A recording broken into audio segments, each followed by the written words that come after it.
এই দেশেরই প্রখ্যাত কয়েকজন চিকিৎসক আমার মাকে অনেকগুলো বছর ধরে চিকিৎসা দিয়েছেন।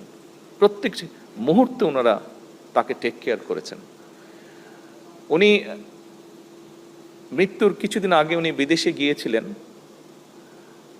এখানে ডিবেট হচ্ছিল আমাদের মধ্যে যে আবার ওনাকে নিব কি নিব না, নিব কি নিব না।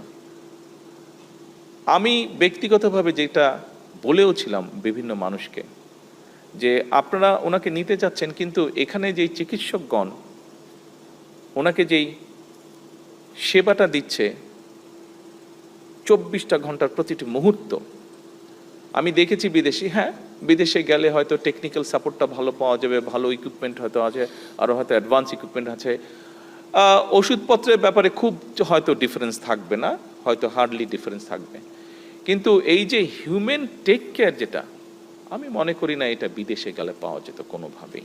যেই সেবাটা ওনার জীবনের শেষ দিন, আমি বলবো শেষ মুহূর্ত পর্যন্ত, শেষ মুহূর্তে আমার আল্লাহ তৌফিক দিয়েছিলেন, আমি সেখানে থাকতে পেরেছিলাম। আমি দেখেছি সেই মানুষগুলো কিভাবে ওনাকে সেবা দিয়েছেন, কিভাবে শুশ্রূষা করেছেন ওনার।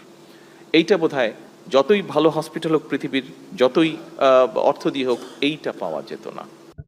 এই